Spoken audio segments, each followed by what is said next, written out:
dia a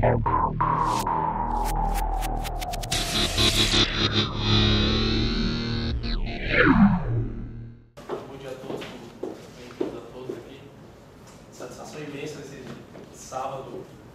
Tem várias pessoas que estão se interessando cada vez mais por uma palestra cujo título tem carreira acadêmica, porque a minha grande motivação para fazer a palestra se situa exatamente que muitos alunos mesmo dão aula aqui na Alfa de animação, teoria de animação e prática de animação, que muitos, quando entram em contato com a minha aula, sabem muito bem que eu me utilizo de diversas ferramentas acadêmicas. Alguns alunos estão aqui, alguns ex, sabem muito bem que as relações que eu faço em sala de aula, nos primeiros dias, praticamente 50% a 40% do curso, eu faço relações acadêmicas, exatamente porque é um tópico que muita gente não vê, muita gente não conhece. Tanto que é aquela velha história, né? Não nascemos prontos. Então, enquanto não tiver alguém que possa orientar, a gente fica meio que a mercê de sorte, talvez algum dia eu possa conhecer ou não.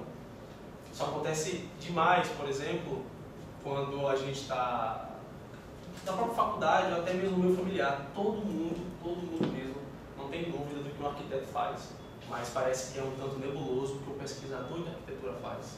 Então isso aí, com certeza, também influencia dos cursinhos, né? Que empurram pra gente se tornar máquina de marcar no vestibular o tempo inteiro. O que se trataria? Você tem graduação em biologia, pós-graduação em biologia, você tem licenciatura em biologia, tecnologia em biologia, técnica em biologia, bacharelado em biologia, palavras latinas como stricto sensu em biologia, mas lato sensu em biologia, um pós-doutorado em biologia ou um livre docência, perceba. Eu sinceramente achava, eu não sou daqui de São Paulo, sou de Maceió, eu achava que esse era um problema, talvez no meu colégio, mas quando eu fui estudar na EMB, estudei design de animação, na minha formação, eu vi que, como tem várias pessoas de todo o Brasil na universidade, eu vi que era um problema praticamente nacional. Ninguém, pelo menos para mim, não sei para vocês, mas ninguém nunca chegou para mim e sentou junto comigo e falou assim, olha, vamos entender a trajetória, vamos entender se você vai ter consciência suficiente para escolher mercado ou academia científica.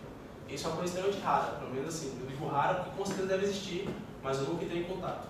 Então, você começa a formar várias pessoas para o mercado de trabalho, porque as pessoas muitas vezes não conhecem a academia científica. Por isso que a importância dessa palestra aqui hoje, para a gente poder focar os dois mundos, os dois lados. De um lado você tem, fazer vestibular para quê? Para arquitetura, por exemplo, para engenharia civil. Mas você vê a arquitetura com uma pessoa formando um escritório de arquitetura para o mercado. Mas cadê aquele pensamento científico também? Cadê aquele pensamento que o cara fala, não, eu serei pesquisador em arquitetura. Mas aí vem um mistério quando você fala isso, né? O que é que você faz? Que é a grande questão básica. Assim. É igual eu sempre brinco em sala de aula, que no Brasil a gente não sabe o que é design, né? Se você fala que é designer, as pessoas pensam que você faz site, ou que você faz alguma outra coisa. E o design é muito mais que isso, principalmente na parte acadêmica. O design é muito focado também nessa questão de mercado, mas também temos muitas pesquisas. Então, começar basicamente falando da minha trajetória para entender qual é o meu foco aqui. Eu sou de Maceió, quase fui formado, né? Entrei para ciências da computação, era algo que eu não queria fazer, mas tentava focar um pouco mais para a área de design. Eu já trabalhava com Max, trabalhava um pouco com Flash também, na época o Flash 5, grande, não era Macromedia, não era nem Adobe. Eram as melhores versões do Flash, bem leves. Comecei a trabalhar um pouco com animação e pensava, como é que eu posso focar isso na faculdade? Até pensei em fazer ciência da computação e a minha grande sorte na hora do vestibular foi não ter estudado o suficiente. Fiz uma prova terrível, mas consegui passar, só que eu passei para a segunda turma. O fato de eu não ter estudado o suficiente mudou minha vida, porque eram 40 alunos, eu passei na 34ª colocação. Isso fez com que eu iniciasse a faculdade no meio do ano, no início. Eu fiquei para a segunda turma, isso me deu mais do que tempo suficiente para, no meio do caminho, fevereiro, março, abril, maio, sempre ficar focando mais no que eu queria. Um belo dia eu me inquietei, a gente vai ver vários processos de inquietação aqui. A questão acadêmica é muito mais do que simplesmente fazer o mestrado, mas por que fazer o mestrado? Porque eu me inquietei um belo dia e falei, será que existem faculdades no Brasil dedicadas a jogos? Comecei a pesquisar, a gente tinha algumas na época, e entrei com o nome de uma faculdade, uma universidade que eu nunca tinha ouvido falar, que era a EMB Morumbi. E comecei a ver que a EMB Morumbi não só tinha design de animação, design de games, como design de animação, que era o que eu queria. Eu não queria fazer games como eu queria programar, eu queria fazer games e fazer animação. Então Então nada melhor do que focar diretamente. Eu tinha duas opções. Ou eu cursava 4 anos pagando, que a gente sabe muito bem que é caro, aí um curso que talvez não fosse o que eu queria, ou iria me focar durante 2 anos, o curso tem 2 anos, em design de animação. Vim pra cá, me formei em animação. Após esse processo, claro, em nenhum momento também na universidade parou, isso é um defeito da carreira acadêmica também dentro da universidade. Não só para quem iniciou o mestrado, que isso é mais do que dado, mas para quem está na graduação ainda, que é também não ter tanto um foco. Existe uma disciplina, para mim a melhor disciplina de todas da carreira acadêmica, que muitos alunos não gostam, que é metodologia da pesquisa, que é algo que muda a sua vida completamente, vira você do avesso. Seu professor souber dar aula. Eu tinha um professor terrível de metodologia científica, mas muito ruim, assim. Chegou a ser deplorável, porque o negócio não era metodologia científica, é muito mais do que você simplesmente ensinar a pessoa que o parágrafo é aqui ou aqui, ou então que você tem que dividir em objetivo geral e específico. Não, você tem que entender o porquê. Essa questão dos porquês eu trabalho bastante em sala de aula aqui na Alfa, exatamente para mostrar o outro lado. A Alfa peca nesse sentido porque a existência dela é para o mercado. Então, a própria existência dela é para a questão técnica. Então, falta, sem dúvida alguma, alguém que possa chegar e mostrar o outro lado. Olha só, você não vai estudar o tempo inteiro só para fazer isso. Não, você vai... qual é o meu destino? Estudar o tempo todo Maya, se for no caso de design, ou estudar o tempo todo alguma matéria específica de cálculo para engenharia civil, para no final eu abrir o escritório. É isso? Acabou, não tem mais o que fazer. Pelo contrário, tem a carreira acadêmica que é muito desconhecida. Ao acabar design de animação, eu iniciei na própria EMI também um mestrado em comunicação. E trabalho com um filme que muita gente aqui gosta, algumas pessoas não gostam, mas eu gosto demais, que é o Rei Leão. Trabalho com ele tentando explicar por que um filme de leão faz tanto sucesso. Porque se você parar para pensar, é só um filme de leão, não faz a gente chorar. Por que isso? Então, na minha dissertação, eu tento focar nesse aspecto. O mestrado em comunicação na EMI, ele já é focado bem em audiovisual, porque se você parar para pensar, você fala assim, eu estou mestrado em comunicação. Mas afinal, o que é comunicação? Será que eu posso fazer um mestrado de uma comunicação que você dá um beijo para sua namorada? Não. Você não pode fazer um artigo sobre um beijo para sua namorada. Não tem. É uma comunicação mais midiática, audiovisual. Você pode trabalhar com filmes, com séries, com clipes musicais. No meu caso, com filmes longas-metragens. Pode ser curta-metragem, pode ser novela. Tive agora uma colega minha que se formou junto comigo, que ela está trabalhando num projeto ligado aos programas de culinária. Porque existe uma diferença imensa entre você ver um programa de culinária de Jamie Oliver e você ver um programa de culinária do Louro José, junto com a... na verdade é o âncora do programa, né? O Louro José é o âncora, junto com a Ana Maria Braga. Então, esse tipo de inquietação a gente vai ver aqui, vai ser uma reflexão bem geral para diversas áreas. Então, começar também falando sobre o título, que demorei bastante para chegar. Você sabe muito bem que quando você começa a fazer o título tem que tentar, pelo menos, expressar o conteúdo da coisa de maneira sintética. Quem escreve livro, quem está escrevendo roteiro também sabe que o título muitas vezes tem que expressar aquilo, é uma coisa que você demora. Demorei bastante para poder chegar ao título, fiquei tentando fazer diversas relações, tem uma lista de rascunhos só de título em casa, acho que passa de 2 páginas, só tentando entender e tentar resumir. Inclusive porque tem títulos que eu já vi na minha vida assim que eu fico abismado e até fico com raiva que eu queria ter dado. Tem filmes que tem nomes tão maravilhosos que eu não consigo entender como o cara pensou, ou livros também. Tem só uma curiosidade, para quem não sabe, fizeram um concurso recentemente para escolher os melhores títulos, ou então grandes títulos de destaque da humanidade, foi o mundo inteiro participando, e foi escolhida também uma obra brasileira, que é nosso querido Gilberto Freire, que é a Casa Grande Senzala. Perceba, só nesse título você consegue entender tudo. Casa Grande Senzala, a atensividade entre os escravizados, a atensividade entre aqueles que escravizam. Maravilhoso. Eu fiquei sempre pensando em como eu poderia colocar. E, por que não começar com uma frase que eu gosto muito na sala de aula, quem aqui é aluno sabe muito bem, que normalmente eu começo as aulas com "mas afinal". Por que "mas afinal"? Mas afinal, para mim, lida diretamente com essa questão de pensamento. Você precisa se espantar. Isso é algo que falta. A gente vai ver aqui os processos de espanto e como as pessoas, no passado do tempo, principalmente hoje, na contemporaneidade, as pessoas não se espantam mais. Isso é algo muito ruim. O espanto é extremamente necessário para a carreira acadêmica. Extremamente. E, começando, Por que não, se a gente está falando de ciência, por que não começar com uma pergunta básica, né? Uma questão científica. Afinal, o que é ciência? Pergunta-chave, pergunta básica. O Nicolas Bonanno, que é um grande pesquisador já falecido, ele tem uma definição de ciência que passa de uma página inteira. É uma definição extremamente longa, mas na prática não tem por que ser tão longa. Na academia científica tem, mas na prática não tem. Por quê? O que seria ciência? Ciência nada mais é do que um saber que tem um método. É só isso. Você precisa chegar a alguma conclusão através de um método específico. Tanto que o nome da disciplina que eu falei é metodologia científica, que teoricamente o professor deveria ensinar vocês a pesquisar. Não simplesmente a formatar um texto, não. Como é que eu escrevo? Não. O mais importante de como é que eu escrevo é porque eu escrevo. Eu uso demais filosofia em sala de aula. Os alunos aqui sabem que o processo de inquietação filosófica é muito bom. Principalmente porque filosofia é uma palavra que muita gente não usa mais, né? Você fala assim, você não está filosofando. Você acha que o cara é um tolo. Não está filosofando, é ó, quem que ele está fazendo? O cara muitas vezes fala, não, ele está refletindo, ele está focando em outras coisas. A filosofia, ela nos depara com diversos aspectos. Aqui no Brasil, não sei como é no resto do mundo, mas aqui no Brasil nós temos um péssimo ensino de filosofia. O que a gente aprende na escolinha é a história da filosofia. A gente aprende o que Platão pensou, mas o professor nunca teve interessado no que eu pensava. Isso é um problema sério que molda as pessoas do terceiro ano, elas saem com a cabeça fechada, ao invés de sair com a cabeça aberta. Isso é um problema seríssimo. E é uma aula por semana. Oi?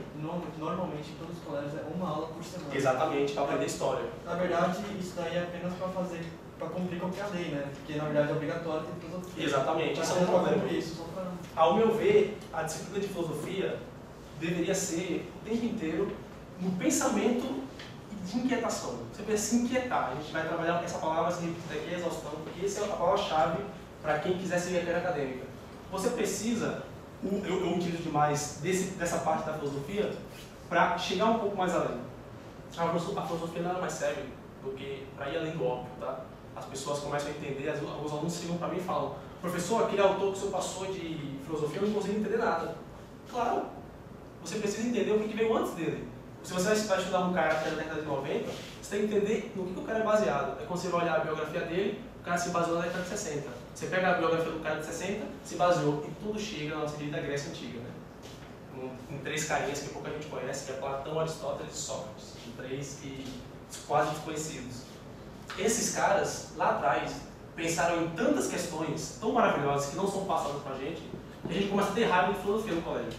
A gente fala assim, meu Deus, é só isso? A gente só fica pensando em fazer uma prova sobre o que Platão pensava. Por que o professor não me pergunta o que eu penso? Na faculdade é a mesma coisa. A metodologia científica tem que ser para focar nesse aspecto. Então, essa questão de pensar a ciência, o que é ciência? Você ter o foco e você conseguir dar base para esse foco. Eu cheguei a essa conclusão por causa disso. Eu cheguei nessa conclusão baseando-me nessa bibliografia, nesse conjunto de livros, e fui mais adiante. O problema específico disso aí é que o espanto é necessário. Então, o que é o processo de espanto? Um belo dia você acorda e tudo aquilo que você via não é mais a mesma coisa. Imagina que você tem uma árvore na frente da sua casa. Todo dia você vê aquela... ou nem vê, né? O processo de visão tem dois momentos, né? Que é o avistar e o enxergar. Você avista tudo, mas enxergar é para poucos. Você está passando, um belo dia você vê que aquela árvore não é a mesma. Alguma coisa nela mudou. E isso pode lhe render tranquilamente uma tese de doutorado em biologia. Porque você vê diferente. Isso aconteceu comigo. Eu assisti Rei Leão a minha vida inteira. Chorei no Rei Leão maravilhosamente. Eu choro até hoje. E é lindo. Eu assisto diversas vezes e acho maravilhoso. Um belo dia, eu estava na casa de um amigo meu, eu sou muito caseiro, não gosto muito de sair, mas nesse dia mudou minha vida. Me convenceu, por favor, vamos à minha casa, precisamos adiantar algumas coisas. Eu falei, tá bom. Quando eu cheguei lá, estava a irmãzinha dele de 4 anos, chegou para ele e fez a pergunta que mudou minha vida. Ô irmão, coloca Rei Leão para assistir.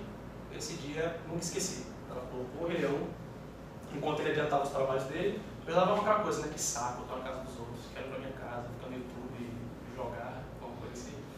De repente eu estou olhando, eu vendo a cena, todos viram o Rei Leão aqui? Aquelas cenas que estavam acontecendo ali, para mim, Rei Leão sempre foi algo até aquele dia. A partir daquele dia, eu me espantei. Eu falei, não é possível que eu estou assistindo isso. Não é possível que eu nunca enxerguei isso. Não é possível que eu nunca consegui estabelecer relações, aí é a expressão-chave, né? Estabelecer relações com o que eu estou vendo. Porque o filme é muito profundo. É muito mais do que uma mera história de leão. Muito mais mesmo. Principalmente porque tem aquela trilha sonora maravilhosa do Hans Zimmer, que dá respaldo a todo o sentimentalismo. Eu parei, a primeira coisa que eu fiz quando cheguei em casa, foi comecei a notar por que eu tinha sentido aquilo. Por quê? Porque eu vi aquela cena e falei assim, não, mas é o Rafiki, que é o babuíno, que é o grande mentor, né, um dos grandes mentores do filme. Por que o Rafiki, naquela cena em que o Simba olha o pai na reencarnação, foi a cena em que eu decidi fazer o mestrado. Na verdade, foi a primeira cena que eu analisei no mestrado e apresentei para os professores no pré-projeto. Eu mostrei para eles como aquilo tem diversas relações filosóficas ali. Perceba, um belo dia era só um filme. Outro dia, aquilo se for um choque. Para mim, que foi o que mudou, né? Então, nessa questão científica aqui, como é que eu posso unir essa questão científica com choque? Eu não precisava simplesmente me chocar. Porque se eu fosse me chocar, apenas não revoltar, né? Seria um fã do Restart, talvez. Mas se eu pego na hora ali, eu falei, não, eu preciso dar respaldo para minha inquietação. E quem conviveu comigo sabe que na hora que eu estava preparando o projeto do mestrado, a gente já vê aos poucos a questão de projetos e organização deles, eu estava lendo qualquer coisa. Todos os livros, eu estava lendo qualquer coisa na biblioteca, porque eu precisava fazer relações. Eu me choquei com aquilo, mas eu ainda não tinha um respaldo para me focar, exatamente porque ninguém me orientou, né? Isso é um problema no Brasil inteiro. Ninguém orienta ninguém e você fica perdido naquilo. Então, quando você sai do colégio e você fica sem saber o que fazer, não é de se espantar. Essa é a notícia, né? Os jovens cada vez mais não sabem o que querem. Os jovens cada vez mais estão com dúvida, fazendo um teste vocacional. Mas é previsível, ninguém para para falar. Ninguém sabe, é previsível. E a mesma cara não chega e diz, olha, tá nesse caminho aqui, tem esse caminho e tem esse. Você escolhe. Não, existe uma espécie de ditadura, né? Não vamos falar nada, porque aí ele pode fazer 2 anos de engenharia, desistir no meio, perder 2 anos da vida e fazer outra coisa. É perder mais 2 anos. E vai. Isso é um problema sério. Então, nessa questão de estruturação, a primeiro momento a gente vai ver uma espécie de árvore hierárquica, né? Que são os termos mais específicos. Primeira hierarquia. Graduação, sinônimo de ensino superior, né? A gente tem que saber todas essas palavras são as palavras mais chatas, são super simples, mas extremamente chatas. Primeiro, você vai ter 3 opções na sua vida para seguir. De graduação, acabou o 3º ano, o que eu faço? Biologia bacharelado, um curso de tecnologia em biologia, ou um curso de licenciatura em biologia. E agora? O que eu faço? Bacharelado tem 4 anos. Tecnologia tem aproximadamente 2, 3. E licenciatura também tem 4 anos. Ah, mas é só essa diferença? Pelo contrário. Cada foco desse vai lhe jogar uma perspectiva. Se você faz 4 anos de biologia, de bacharelado, você vai se tornar um biólogo. Se você faz licenciatura, é para você ensinar. Então você vai ser professor de biologia. Então se você quer ensinar, por exemplo, para ensino fundamental, ensino médio de biologia, você não faz um bacharelado. Você pode até conseguir o diploma de bacharelado e conseguir a licenciatura. Eu já tive um aluno aqui que ele é formado nos 2 cursos de História. Ele fez bacharelado primeiro, depois ele cursou algumas disciplinas que faltavam para cumprir a grade e pegou licenciatura também. O objetivo dele era o quê? Muitas vezes entrar no cursinho e dar aulas. Ensino médio. E o que seria o curso de tecnologia? O curso de tecnologia é extremamente focado. Existem vantagens e desvantagens na parte de bacharelado e na parte de tecnologia. E N. Quais são eles, por exemplo? Bacharelado. Você vai estudar 4 anos. A quantidade de coisas que você vai ver é muito grande. Enquanto que tecnologia você estuda 2, 3. A quantidade é bem menor. A questão é que você estuda no bacharelado 4 anos, 1 milhão de coisas, onde o foco é bem menor. Enquanto você fica 2, 3 anos de tecnologia, a quantidade é menor, mas a profundidade é inacreditável. Tanto que você vai no curso de design de games, você vai ver 1 milhão de coisas. Se você vai para o design de animação, você vai ver o quê? Animação. É isso. Tem gente que tem muita dúvida. Tem um colega meu que estava se formando, ele trancou em design digital. Ele não sabia se ele queria design digital. Ele ficou fazendo design digital para ver o que acontece. Como muita gente faz, que não tem orientação. Não, vou ver do que se trata esse curso aqui, vamos focar. E foi no primeiro semestre, segundo semestre, terceiro semestre, quarto semestre. Chegou no meu curso, ele chegou para mim e falou assim, estou interessado em animação. Que eu conversava com ele o tempo todo, né? Estou interessado em animação, você faz animação, estou querendo... Eu acho que eu não quero desistir de bacharelado. Vou continuar o curso de bacharelado 4 anos, mas vou fazer uma pós-graduação em animação. O cara vai estudar 4 anos de bacharelado, depois mais 2 anos de animação, porque o foco dele era animação. Se você escolher tecnologia de animação antes, você estuda 2. Está entendendo a quantidade de tempo que você pode poupar aí? O cara estava no meio do curso, começou a pensar, droga, no meio do curso e queria fazer animação. Vamos fazer o seguinte, vou focar numa pós-graduação, porque a animação que eu quero, podia ter escolhido antes, se fosse orientado bem. Estudar 6 anos, para poder pegar 2. Tem que tomar cuidado com isso. Licenciatura é a mesma coisa, você está fazendo, você quer ser químico ou professor de química? Química bacharelado ou química licenciatura? Biologia bacharelado para ser biólogo ou biologia licenciatura? A mesma coisa, história acontece da mesma forma. A pergunta que muita gente faz, até chegaram para mim e perguntaram isso. Se nós temos cursos de tecnologia que duram 2 anos e outros cursos de bacharelado que duram tanto, por que ainda existem cursos de bacharéis? Porque nem todos os cursos podem se resumir a 2 anos. É um curso de direito, 5 anos. Coloque isso em 2. Entendeu? Tem que ser 5 anos. Você pega o de medicina, 5 anos e meio, 6. Resuma 2 anos? Não tem como resumir. Por isso que os cursos de tecnologia são extremamente focados. Você pode tranquilamente fazer, por exemplo, um curso de tecnologia em arquitetura. Mas se você for fazer um bacharelado, você tem arquitetura e urbanismo. Então, uma prima minha é formada em urbanismo. Ela estudou 2 anos, focado naquilo. Então, dependendo do foco e dependendo da maneira como você queira tratar aquilo, tem que tomar muito cuidado. Ah, mas eu queria até fazer biologia, mas eu não queria fazer biologia para ensinar um cursinho, eu não queria fazer biologia para ensinar ensino médio e ensino fundamental. Eu queria ser professor de biologia em universidade. Como é que eu faço? Como é que você consegue colocar a palavrinha-chave, pós-graduação? Como é o nome? Aquilo que vem depois, né? Isso é óbvio. Acabei de me formar. 2 palavras que, infelizmente, muita gente no meio da graduação não sabe. Eu já dei uma palestra lá na EMB para muitas pessoas que estavam se formando. O cara estava no 7º semestre, 8º. Eu comecei a falar, não, porque a questão lato sensu, essa questão, a questão estricto sensu, chegaram pessoas no final da palestra e falaram, você falou lato sensu, mas eu não sei o que é isso. Isso é um problema seríssimo, porque lato sensu e estricto sensu são as 2 bases para a sua visão. Acabei de sair da faculdade, o que eu faço? Você pode escolher. Vai para o mercado, eu vou para a academia científica. Se você quiser o mercado, a palavra-chave é lato sensu. Minha irmã, por exemplo, é formada em enfermagem.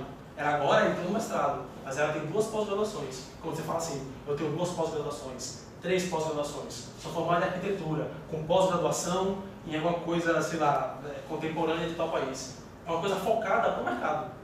Você faz uma pós-graduação porque você quer ter um nível de curricular mais alto para se sobressair dos seus concorrentes. Você tem, você é formado em química ou física, você faz uma pós-graduação lato sensu, é porque você quer trabalhar no mercado, mas em algo extremamente específico, mas no mercado. A gente tem os cursos, por exemplo, de administração, nos Estados Unidos ele é encarado de forma diferente, que é o MBA, que é o mestre em administração, né? Em negócio de administração, Master Business Administration. O MBA no Brasil, ele é lato sensu. Se você fizer um MBA, apesar do nome, Master, de mestre, você não é mestre. Tem que tomar cuidado com isso. Você faz administração e faz um MBA, você não é pesquisador. Você é uma pessoa que se prepara para o mercado. Claro que a gente sabe muito bem que existe uma inundação de profissões, né? O cara que é formado em Direito, ele sabe muito bem e me espera. Porque a cada esquina tem pessoas se amontoando, é muita gente. Como é que você faz para se sobressair? Vou fazer uma pós lato sensu para jogar aquelas pessoas, entre aspas, para trás e me sobressair. Ah, todo mundo é formado nisso, mas eu tenho pós-graduação nesse assunto. Então você se torna, entre aspas, melhor para o mercado. Ou então MBA. Meu cunhado, ele faz administração. Ele sabe muito bem que a cada esquina são muitas pessoas sendo formadas em administração. Ele precisa se focar em alguma coisa. Ele foi e já está pensando, né? Não se formou ainda. Quer fazer MBA. Eu não queria isso, nunca quis. Nunca quis me formar no mercado, nunca, sabe, até hoje mesmo, não tenho vontade de trabalhar numa produtora, não tenho vontade de passar sono para pegar mau humor do cliente, não tem uma mínima vontade de ficar trabalhando apertando o botão, que é o que eu estava falando logo no início. A gente tem um problema sério no Alpha Channel, que nós temos cursos de disciplinas que focam você para apertar o botão. Todo mundo sabe que na minha aula de animação é isso. Na prática, não na teoria, na prática. Você tem que, infelizmente, abrir o gráfico, quebra a tangente e espera vocês fazerem.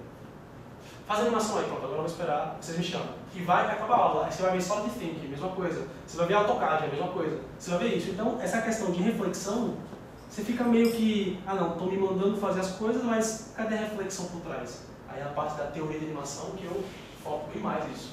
Como eu nunca quis trabalhar nessa questão do mercado, nunca quis pegar essa, não, vou abrir uma produtora porque eu preciso, não.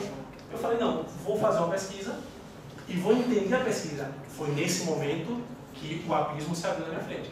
Porque aí eu pude entender que esses problemas nacionais que eu falei agora, de falta de orientação, ninguém me falando quais eram os termos, aí que eu tive que perguntar para as pessoas, correr atrás dos professores, correr atrás dos pesquisadores, correr atrás de sites, correr atrás de bibliografia, entender a metodologia da pesquisa, para daí sim começar a me mover. Olha o tempo que eu estou perdendo.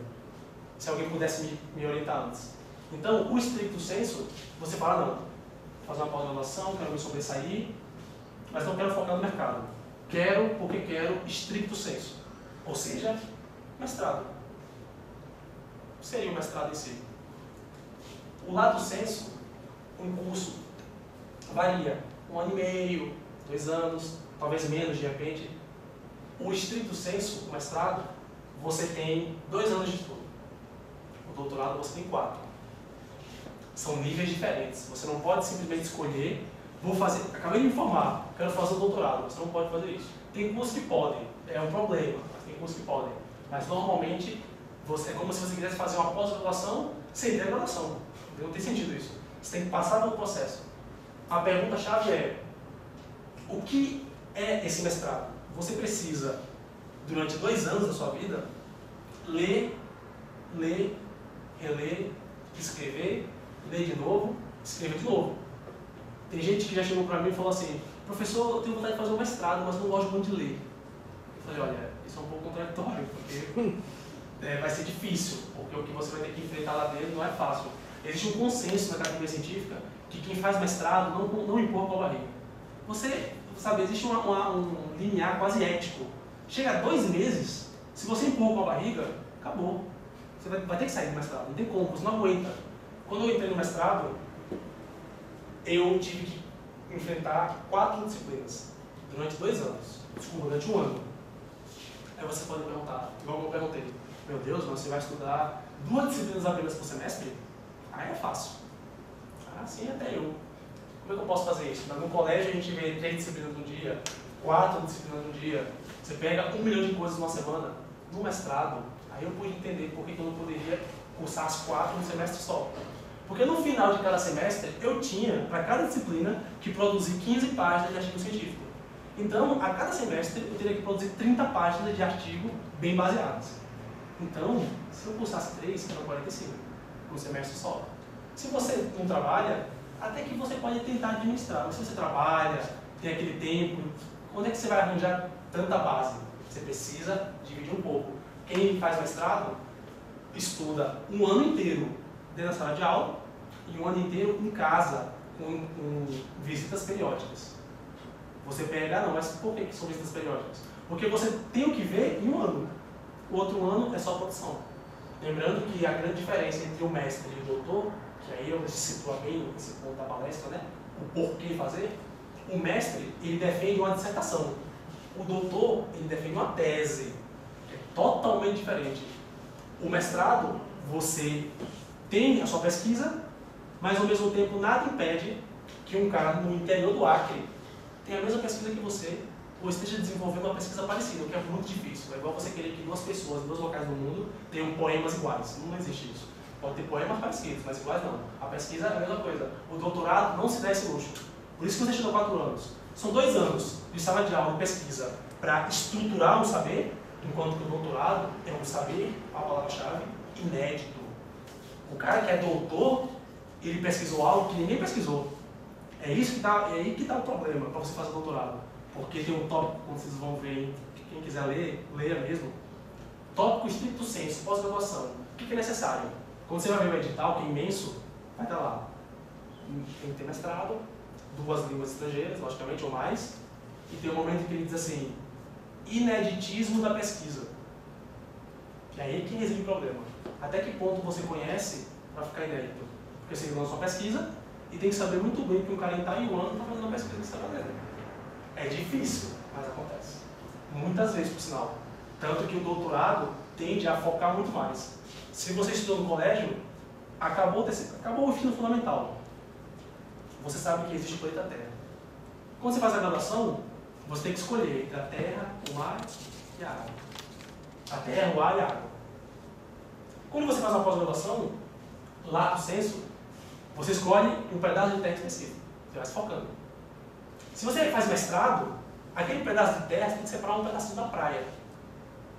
Se você faz um doutorado, você pega um punhado de areia. Se você faz um pós-doutorado, você pega um grão. Olha o foco disso aqui. Então, por isso que tem tantas pesquisas e é tão diverso. Ah, como é que você tem tantos doutores fazendo pesquisas inéditas? Porque cada um está pegando o seu grão ali. E é nesse momento que, ao meu ver, as pessoas deveriam, e com certeza fazem, eu entrei em contato com várias assim, você se torna mais humilde diante da vida. Porque você começa a ver que se você sair do seu quadrado, como diria uma música filosófica, quando você sai do seu quadrado, você não é mais ninguém. Você fala, não conheço nada. O que eu entendo? Se eu for pegar na minha linha de pesquisa, é bem focado. Eu sou mestre em comunicação ligado ao audiovisual, que eu ligo ao cinema, que é cinema de animação, Disney da década de 90. Olha isso, olha o foco. Se o cara chegar para mim e falar assim, não, vamos falar um pouquinho de cinema de animação da década de 10, já deu um foco. Já é outra pesquisa. Tá claro isso? Olha a diversidade de coisas. O meu orientador, ele é doutor, olha que foco inacreditável. Ele é doutor em distribuição cinematográfica do cinema brasileiro da década de 90 até 2003. Olha que foco. Você pode ter 1 milhão de pessoas doutoras em distribuição, mas ele é específico brasileiro. Ah, mas você pode ter outra pessoa, mas ele é específico da década de 90. Então, esse foco se faz necessário. O grande problema disso tudo, que aí é a grande razão de ser essa palestra, está no próximo slide aqui. Que é exatamente o nosso tipo de trabalho. Como é que um pesquisador chega nesse ponto? O intuito da palestra, pelo menos até agora, ao mostrar a hierarquia, muitos até podem se perguntar, já sei o caminho. Você sabe, mas por que seguir o caminho é outra coisa. Você sabe, agora, quem não sabia, já pode ter uma dica melhor. Ah, agora já sei o que é estricto sensu, já sei a duração do mestrado, já sei como é que se faz o ineditismo do doutorado, já sei dessas coisas. Mas o trabalho do pesquisador? Finalmente, o que é que a gente precisa fazer? Eu costumo sempre dizer no primeiro dia de aula que eu tenho uma grande dificuldade em ser. Isso eu diz muito da filosofia. Tem um dia que eu esqueci de fazer minha apresentação numa turma. Me apresentei, mas não falei onde eu era. Sempre falo, nossa, de Maceió e tal. 2 alunos chegaram para mim, em tempos diferentes, fizeram uma pergunta terrível. Chegaram para mim e perguntaram assim, professor, de onde o senhor é? Essa pergunta é terrível para responder.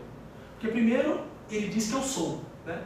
Mas sempre pressupõe permanência. Mas como é que eu posso permanecer se eu sou um novo ator a cada dia? Isso é um problema, não sei responder. Não sei. Ah, professor, mas o senhor é natural da onde? Aí a gente poderia focar um pouco, né? Estaria um pouco mais focado, mas da onde o senhor é? Essa pergunta tem muitas respostas. Muitas respostas.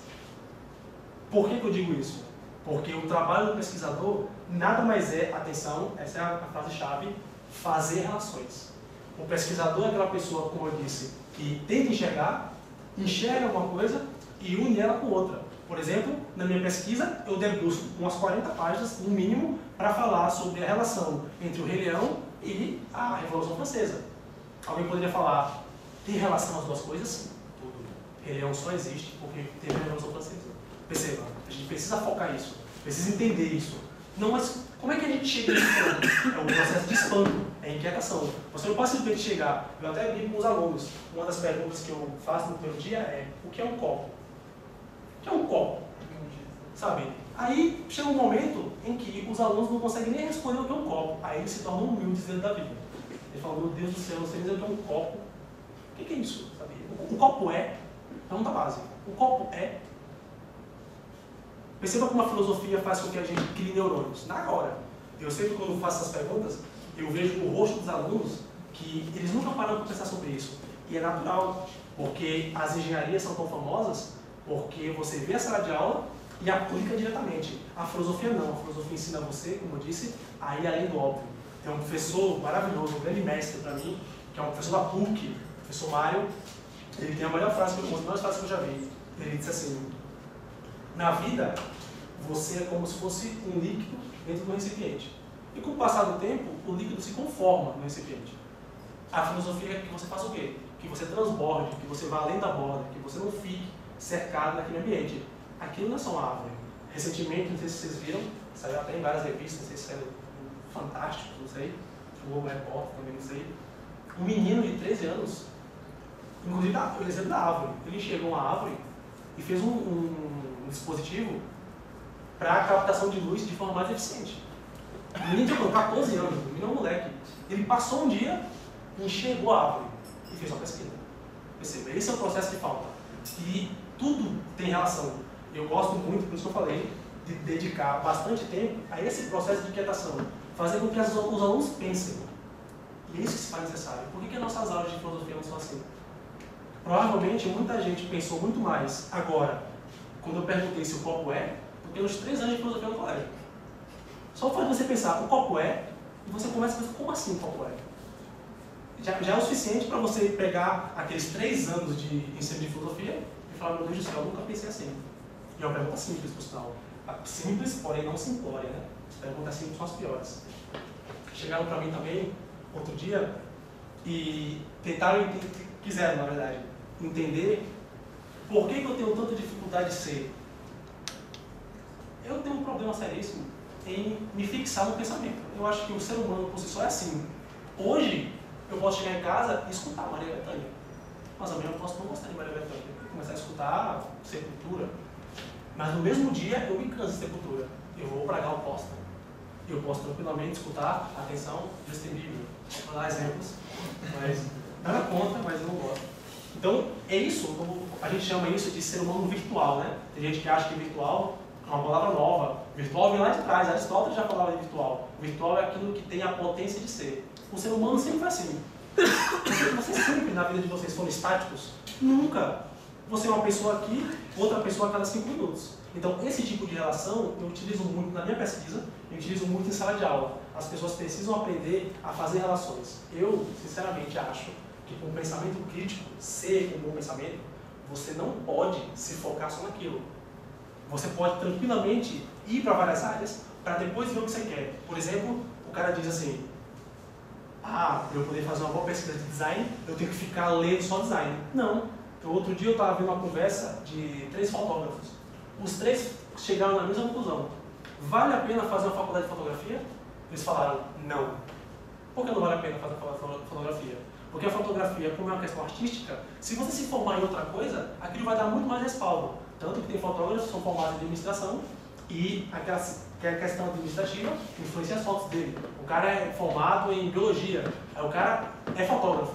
A biologia dá totalmente respaldo. E, segundo eles, as faculdades de fotografia meio que moldam muito aquela ferramenta. Mas se você fosse limitar a sua ferramenta, você não se destaca. Então, muitas vezes, você tem outros caminhos para se chegar. E são essas relações que são necessárias. Eu discordo muito daquela metáfora da máquina, né? Tem uma metáfora que é horrível, a meu ver, que diz que cada engrenagem se encaixa nela mesma e é isso que dá o sucesso da coisa. Ah, não, eu vou estudar bastante cinema, eu vou fazer mestrado de cinema. Não só cinema, por favor, veja fotografia, veja escultura, veja arquitetura, sabe? Joga xadrez. Eu tenho vários colegas que jogam xadrez. E eu não sei se é coincidência ou não, eu não acho que é, mas eles têm a capacidade de ter uma consciência crítica muito forte. Eles conseguem fazer relações muito fortes, inclusive em tudo. O cara acabou de jogar xadrez e faz um comentário inacreditável em política. Eu não sei se é coincidência ou não, isso é o que acontece. Então, para mim, todos os saberes são extremamente importantes. Eu trago em sala de aula muitos preconceitos também que existem com relação à música. A última relação que eu fiz agora, acho que a aula foi de quarta-feira, foi de quinta-feira. Eu estava mostrando para os alunos e colocando em um peso, uma espécie de balança, quem que eles consideravam melhor, Chico Buarque ou Calypso. no final da aula, eles viram que são tantos mistérios em torno das ideias que ninguém consegue responder essa pergunta. Nem consegue dizer nada. A ciência, por mais que ela tenha metodologia, você não tem provas o tempo todo 100%. Tanto que tem um conceito de falsibilidade. Toda ideia tem que ser capaz de ser falsa, não é a mesma. Se ela não for capaz de ser falsa, não existe. Tem que tentar entender isso. Tem esses debates, que eu considero debates comuns, entre religiosos e não religiosos. Eu vejo que muitos religiosos, muitos não religiosos, falam algo que vai totalmente de encontro a qualquer lógica. O cara fala bem assim, mas isso não é provado cientificamente. E daí? O que significa isso? O fato de não ser provado cientificamente não significa que não é real. Eu não sei se vocês viram, acho que foi pós-década de 2000, foi 99, a Organização Mundial de Saúde disse que foi provado cientificamente, olha o que eles concluíram, foi provado cientificamente que se você deixar na sua janela de casa, se você é uma mulher que está com short, que vai na sua janela, que vai na porta, e tem aquela frieza da noite, você pode ficar resfriado. Concluíram cientificamente. Eu não sei se você já parou para pensar, mas a nossa bisavó já falava isso há muito tempo. Tipo, meu filho, se agasalha de sair. Essa questão positivista, eu vou muito de encontro. O que é o positivismo? São aqueles que acham que só a ciência por si só dá a garantia das coisas. E a ciência muitas vezes se atrasa muito. Então a gente tem que ter o conhecimento em todas as áreas. Conhecimento artístico, conhecimento filosófico e conhecimento científico. Você pega o tempo inteiro, o cara fala assim, isso não foi provado cientificamente. Mas não significa que não exista. Só significa que o empirismo científico não se aplica. Se eu pego e movo esse copo e eu não consigo mover de novo, não é provado cientificamente, mas eu movi. Então, são essas questões que as pessoas têm que estar ligadas o tempo inteiro. Principalmente porque não existe atenção. Isso já é uma opinião minha. Eu me baseio num pesquisador forte, que é o Edmund Husserl, ele concluiu a mesma coisa. Ao contrário, né? Eu concluí a mesma coisa, escreveu antes. Que todo conhecimento se baseia em valores. A ciência, tem um texto maravilhoso, eu recomendo a todos aqui. Tem um texto que se chama A Crise das Ciências Europeias e a Fenomenologia Transcendental. Nesse texto, ele fala que a ciência está em crise. Você fala, nossa, mas como assim ela está em crise? O que significa isso? Porque a ciência, ela preza por um saber específico e objetivo. Você precisa ter o que Kant, o grande filósofo, chamou de razão pura. Para você falar sobre o copo, você precisa ao máximo ser objetivo para falar sobre o copo. Mas é impossível você ser objetivo totalmente, porque somos todos influenciados por valores. E agora? Temos um problema fortíssimo. De um lado, a ciência preza que você precisa ter algo específico, mas você está sendo influenciado o tempo todo. Lá atrás, dois carinhas que eu gosto muito, Platão e Aristóteles, eles falaram uma coisa maravilhosa. Para Platão, ciência e arte são a mesma coisa. Fazer ciência é fazer arte. Aristóteles diz o contrário. Fala, não, você está louco, não tem nada a ver. Fazer ciência e fazer arte são duas coisas diferentes. Por quê? Porque a ciência lida, olha que resposta inteligente, que inteligência prodigiosa Aristóteles. Ciência lida com o necessário, enquanto que a arte lida com o possível. Como assim? O que é necessário? É aquilo que não pode ser de outra forma. É necessário aquilo. Você faz um artigo, não pode ter variação. Eu penso diferente. Não, a gente tem que ter uma metodologia. Tem que estar focado. Enquanto que a arte lida com o possível. O que é possível? É aquilo que pode ser de uma forma ou de outra. A primeiro momento, definição linda, né? Quando você lê o Edmund Husserl, você começa a voltar ao Platão. Porque se a arte, se a ciência não tem um foco específico, porque muitas vezes é influenciado pelos valores, você começa a ver que não existe diferença nenhuma entre fazer arte e fazer ciência. Porque você faz ciência não explicando, mas interpretando. Aí é que a gente vê o foco real do que um pesquisador deve fazer. É por isso que eu não consigo entender alguns pesquisadores que não conseguem ser humildes dentro da vida. Até qualquer pessoa que não consegue ser humilde. Eu até, desculpa falar sempre humilde, mas eu prefiro honesto. Eu acho que honesto é uma palavra mais direta. Não sei quanto a vocês, mas eu acho humildade uma coisa meio nebulosa. Seja humilde, mas seja honesto. Tipo, admita que você não sabe. Tipo, tem que ser honesto. Você sabe tudo? Não. Então, vai julgar e se sobressair por quê? Quando você pega o trabalho do pesquisador nesse aspecto, você começa a ver que os pesquisadores, cada linha que eu escrevi na minha dissertação, cada linha que o orientador escreveu na sua tese, cada linha que cada pessoa escreve, obrigatoriamente o cara está pensando tomara que alguém prove que eu estou errado. E essa é a cabeça da ciência. Você não faz algo e molda. Não, isso é uma verdade absoluta e acabou. Não, a ciência pede, por favor, prove que eu estou errado. Qual é a melhor maneira de você provar que o outro está errado? Botando outras metodologias. E se você provar que o outro está errado é bom ou ruim? Maravilhoso, porque você avança no campo. Eu não falei que a Revolução Francesa e Disney na década de 90 tem tudo a ver? Se você chegar para mim e disser que não tem a ver, ótimo, a gente avança. Porque eu concluí uma coisa, você viu muitas vezes algum erro e quer acertar. Aí outra pessoa vê que esse cara está errado, aí vai para o canto, porque assim vai. A ciência migra demais, mas tudo começa com o quê? Processo de inquietação. Você fazer relações. Você pega uma coisa e junta com a outra. Revolução Francesa e Disney. Captação de energia, como foi o menino, né, 14 anos deve ser. Captação de energia e a biologia, a árvore em si, a maneira como as folhas. Não sei se vocês viram essa pesquisa, mas ele concluiu que se você colocar as chapas de captação de luz, como a gente coloca, uma ao lado da outra no telhado, você vai captar muito menos luz do que se você colocar na sequência de Fibonacci, né? Que é a sequência das folhas. Então aquelas folhas que estão de um lado, aparentemente, e outra que está no caos do outro lado, você fala, ah não, está captando menos energia. Bem menos então. Não, pelo contrário. O cara olhou aquilo e falou, não, mas será que tem sentido isso? As árvores estão aí, eu acho que estão aí há muito tempo. Eu acho. Então será que é tão ruim assim? O cara foi lá, tentou, usou o método dele, que foi ficar fazendo medições, fez lá, não sei quantos meses, foi 5 meses, 6 meses, foi captando diariamente, colocando de uma forma, captando diariamente, colocando de outra forma, igual as árvores. E viu que as árvores produziam muito mais. Percebam. De onde veio isso? O cara simplesmente não considerou que o contexto que ele vivia, atenção, vou usar uma palavra aqui, normal, que é uma palavra muito usada hoje. Fazer o que? A vida é assim, o que eu posso fazer? Tudo é só para ser diferente. Tentar entender de que forma você pode fazer relações. Você pode olhar um computador desse e começar a olhar a cor do computador. Será que a cor cinza faz sentido? Você pode fazer um artigo disso. Você começa a se focar tanto que você começa a falar, não, eu tenho que ver a questão da cor, a questão da percepção humana, a questão do design, da história do design. Aí depois você tem toda uma estrutura para poder explicar essa questão do computador. Olha quanto conhecimento maravilhoso antes da gente. E como é que o cara não pode ser honesto diante da vida. Tem uma história que para mim resume muito bem isso, que 2 caciques da tribo Chavantes, eles vieram para São Paulo em 1974. Em 1974 já tinha sido inaugurado o metrô da Sé, né? Eles vieram para conhecer São Paulo. Onde é que vocês levam? Aí um grande grupo de pesquisadores se reuniu, né? Sociólogos, filósofos, antropólogos, se reuniu ao lado deles. Onde vocês levariam esses dias para passear?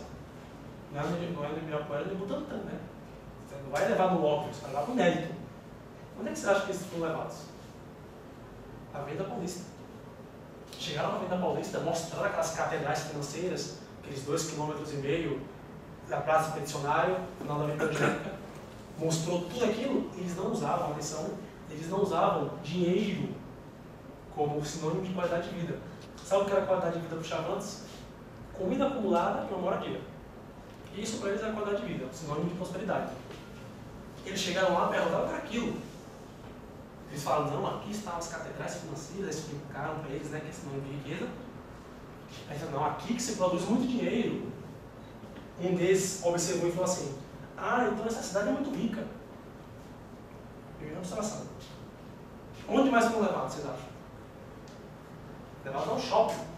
Imagina, o susto que eles levaram quando entraram, não conseguiam entender, olha que relação maravilhosa. É isso que é bom, você ver a inquietação, o novo diante do novo.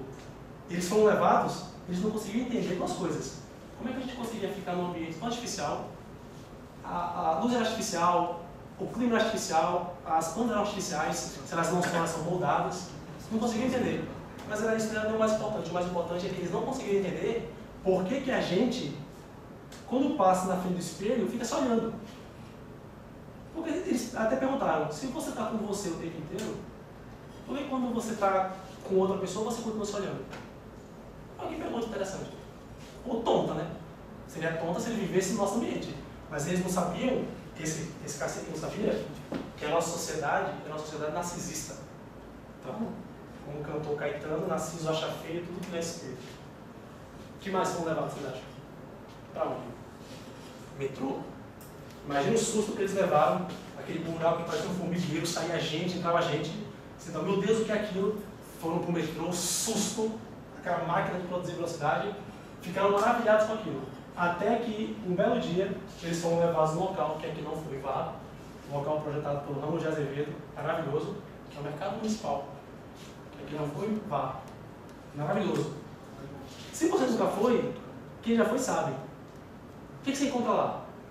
É comida para todo lado, pilha de alface, pilha de tomate, pilha de cebola, pilha de batata. Sabe? Eles ficaram com a cara que ficaram se a gente tivesse no cofre de um branco. Imagina a cara que você ia ficar se fosse no cofre de um branco. Aqueles não iam pagar de vida. Eles ficaram abismados, boca aberta, não conseguiam entender aquilo. Aí começaram a perguntar para lá e para cá, para lá e para cá. De repente, um deles viu uma coisa que infelizmente muita gente não veria. Estava passando, os pesquisadores olhando, explicando, aquela coisa toda, fazendo observações. Chegou um momento em que o cacique olhou assim, apontou para o lado e falou assim, o que é que ele está fazendo? O que é que ele está fazendo? Todo mundo olhou e falou, ele quem? Quando eles olharam, estava um menino, pobre, tá? Ele era pobre, com essa roupa, um saquinho pegando batata pisada, alface amassada e cortando isso aqui. Eu falei, o que ele está fazendo? Por que ele está pegando essa comida boa? Isso tem uma pilha de comida boa aqui. Aí ele falou, sabe o que é? É que ele não tem dinheiro, ele respondeu. Assim que não falou mais nada. Ficou pensando, matando na cabeça dele. Pensando, deu 10 minutos e falou assim, olha, não entendi. Eu falei que você não entendeu. Ele falou, não consegui entender porque ele está pegando aquela pilha de comida ruim e isso é uma pilha de comida boa. Ele falou, não, mas é porque ele não tem dinheiro. Ele falou assim, mas ele não tem pai? Não, os treinadores falaram, deve ter pai sim. Aí ele falou assim, e por que o pai não compra para ele? Eu falei, porque o pai também não tem dinheiro. Aí ele fez a pergunta-chave. Por que o pai dele não tem dinheiro? Quando ele está mexendo? Na sustentabilidade ética, né? No que a gente considera a vida boa. No que a gente considera até agora um filme maravilhoso, que é o Justin Timberlake, O Preço do Amanhã, fala muito bem, uma frase ótima que a mulher diz. Como é que você consegue sobreviver num ambiente em que tantas pessoas morrem ao seu redor? Aí ela diz, eu fecho os olhos. Eu não posso ver, eu fecho os olhos. Mesma coisa, o tempo inteiro as pessoas passam e não percebem. O cacique foi lá e percebeu. E ficou perguntando, mas por que ele não tem dinheiro? E tentava explicar, pensava explicar e não conseguia, explicava aqui, explicava ali. Chegou um momento, essa frase eu não esqueci. Um pesquisador chegou e falou assim, sabe o que é? É que aqui é assim. Fazer o quê? Perceba o conformismo, que é um problema sério. Perceba a falta de espanto para isso. E o cacique falou uma frase que eu não esqueci. Ele falou assim, vamos embora. E não é do mercado, é de São Paulo. Não conseguia entender. Olha que relação que eles fizeram. Não conseguia entender por que uma criança passando fome não podia pegar uma comida boa. Olha como eles são selvagens. É terrível isso, terrível. Não conseguiram administrar a situação. O espanto foi tão forte que eles não conseguiram entender como é que a gente está normal. Olha como eles não são civilizados. Isso é um tipo de relação que falta. Esse tipo de exemplo é ótimo para a gente ver como coisas simples a gente passa direto. Sabe? Coisas muito simples na nossa frente que a gente deixou de se espantar. Não nos espantamos mais. Para que se espantar, né? Essa questão do espanto também, isso que eu gosto muito na ciência, é extremamente valorizado. Porque se a questão básica é você construir uma pesquisa, e essa pesquisa precisa ter espanto, nada melhor do que a universidade incentivar isso. Você precisa pensar, você precisa fazer relações, você precisa entender. Com o exemplo do mestrado, aí que decola. São tantas relações que você fala, meu Deus do céu, como eu não posso escrever sobre isso? Infelizmente, muita gente passa direto, não consegue. Isso é uma coisa que também me deixa chocado, muitas vezes. Outras coisas que deixam chocados também, algumas pessoas até perguntam, professor, mas a impressão que dá é que as universidades elas são muito fechadas, às vezes, ou tem aquela estrutura muito rígida. É verdade, é verdade. Não vou dizer que não. Existe muito essa questão quase que hierárquica do saber, né? Que é uma pena. Você tem grandes pós-doutores, grandes livros docentes, grandes doutores, mestrandos, mestres, e existe, entre aspas, uma frieza. Por que a academia científica tem que ser fria?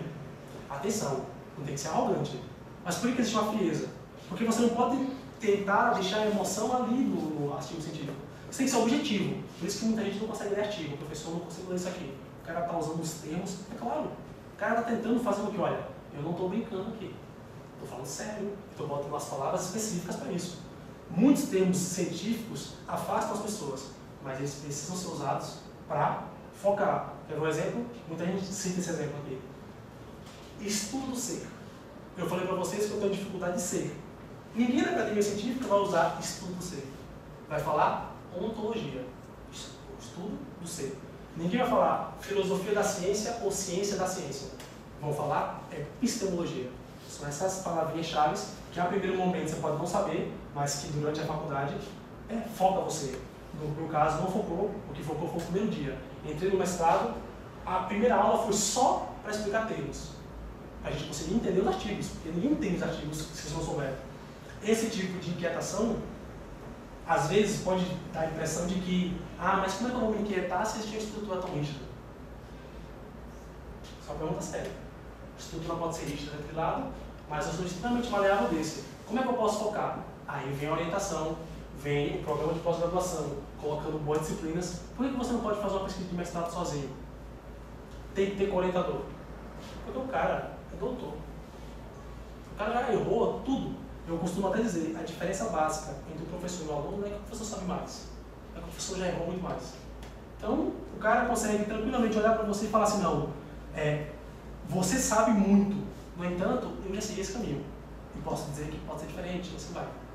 Esse tipo de relação é importante. Daí que eu digo, e volto ao início, essa questão, para mim, de pesquisa, vocês já perceberam, que é uma questão ética. É uma questão de moral mesmo. Para quem não sabe, só título de curiosidade, eu gosto muito de etimologia, né? Que é a origem das palavras. Toda reflexão sobre a vida e sobre a melhor maneira de viver, a gente chama em filosofia de moral. Então, para mim, pesquisa é uma questão moral. Porque, sinceramente, tem um belo dia que, quando eu estava escrevendo sobre o Rei Leão, antes de entrar no mestrado, eu fiz a pergunta-chave, pergunta filosófica básica. Se eu não existisse, que falta eu faria? Se você não existisse, que falta você faria? Pergunta básica. Será que você faz falta? Será que você fará ou faz? Sabe? Eu, sinceramente, acho que a gente tem que fazer falta. Não exatamente só fazer a diferença. Porque eu acho que a gente pode fazer a diferença e fazer falta. Hitler, Stalin, por exemplo, fizeram a diferença pelo meio deles, não fazem falta alguma. Para mim, é uma questão moral, e muitos alunos que por aqui passaram, então, que quiseram também a academia científica, eu tive o prazer de focar um pouco mais, todos pensavam a mesma coisa. Professor, mas parece que se eu ficar só fazendo coisas aqui e ali, parece que eu não estou me segurando na minha própria questão do ser mesmo, a minha existência. Eu uso a minha pesquisa como uma extensão de mim. Não sei se vocês assistiram o curta que ganhou o Oscar agora de melhor curta de animação, que fala muito bem disso. A extensão que você leva a outra pessoa através de um livro que você escreve. O livro que você escreve aqui vai servir de base para outra pessoa, que vai servir de base para outra pessoa. Para mim, a pesquisa é isso. Por isso que eu disse para vocês no início. Eu não tenho muita vontade de perder o sono tendo que entregar coisa para o cliente para ontem. Eu prefiro muito mais escrever algo focado em que o tempo é o seu aliado. Atenção, o tempo é aliado na pesquisa. O meu orientador chegou para mim um dia e falou uma frase que eu não esqueci. Chegou para mim e disse assim, você já acabou o seu artigo? Eu falei, professor, eu digo para você que eu não acabei ainda. Tá 80%, mas a conclusão foi fechar.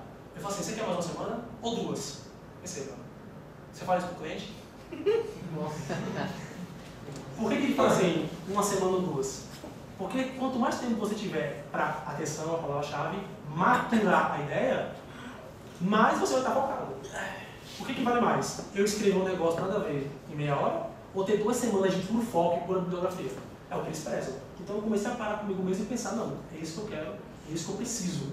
Uma extensão além de mim, se a gente pudesse colocar dessa forma. Então, ao escolher o mestrado, eu vendo esses exemplos, vendo essas relações que acontecem, outro dia também, uma relação que eu vi, fiquei até espantado. Tem um curso da Alfa de 8 minutos e 40, que são de objetos que falam inglês.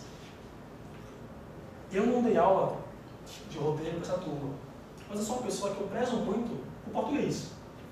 Ou universal, ou porque é aquela coisa. Com a internet, você é da Rússia, você não precisa botar inglês.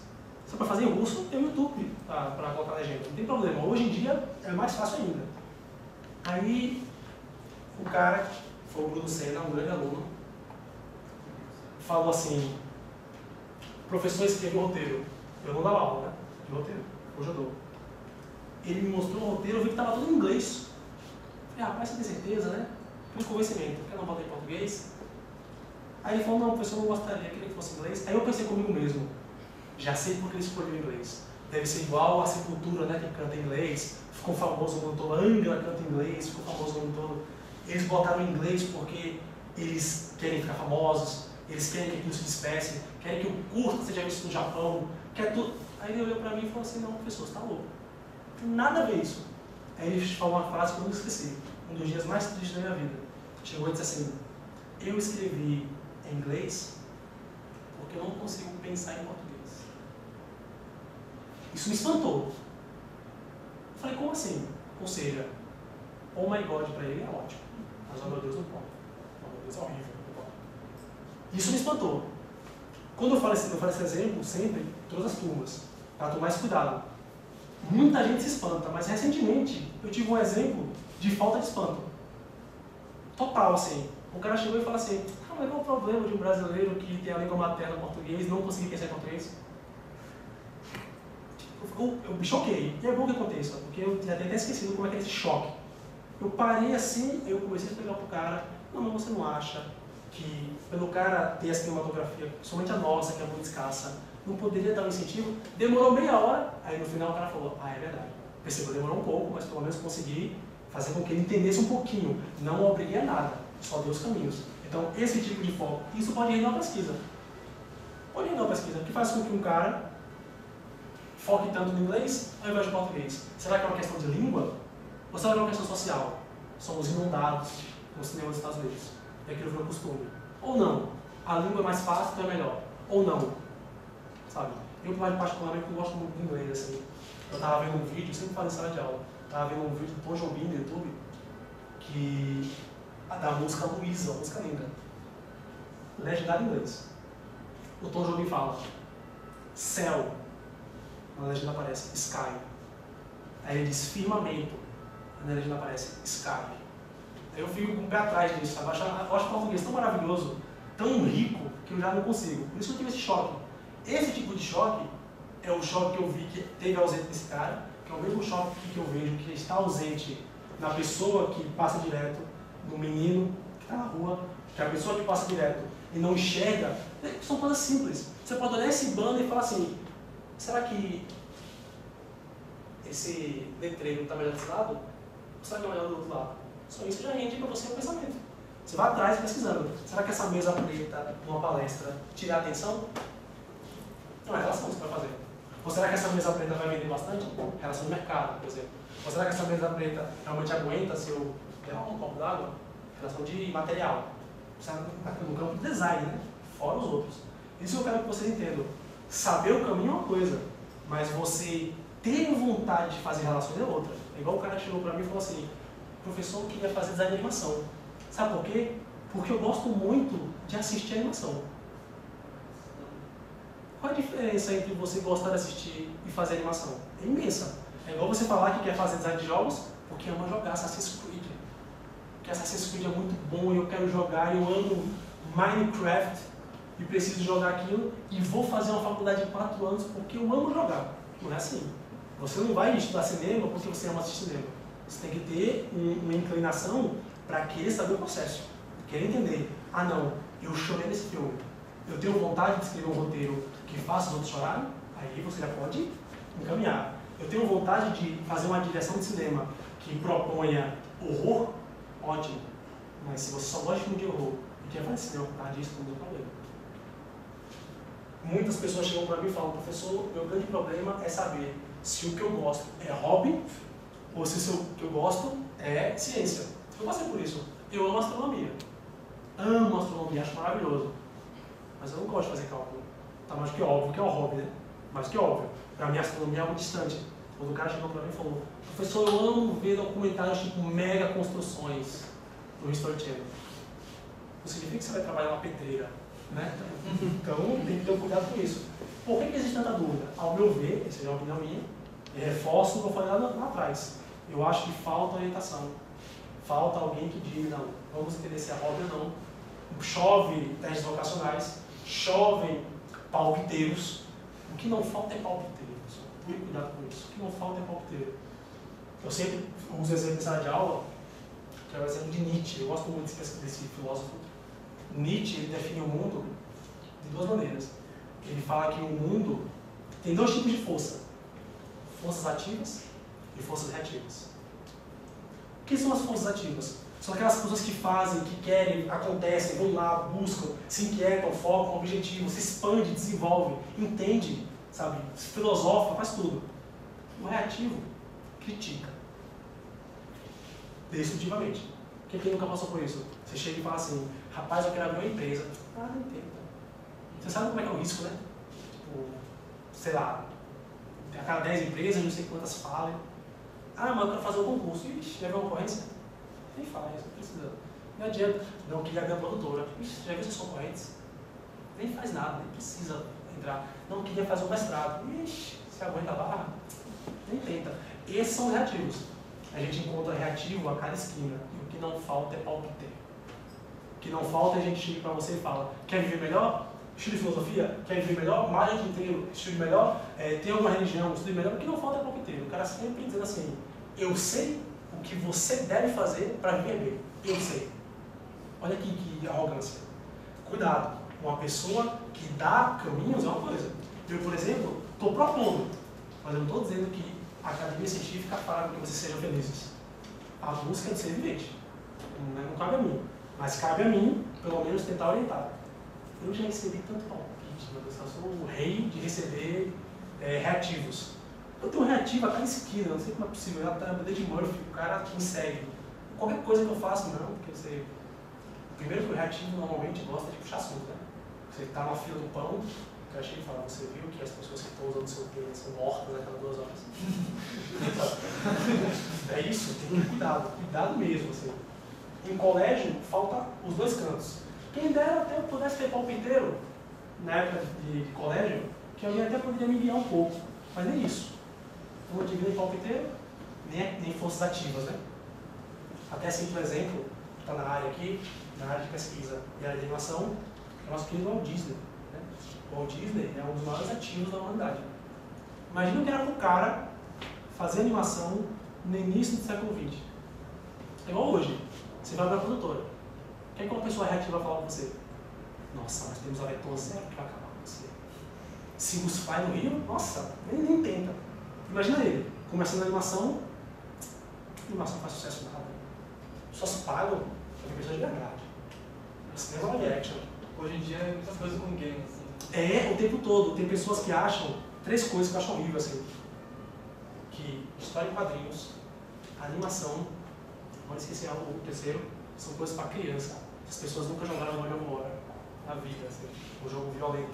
Eu aprecio, apesar de ser violento.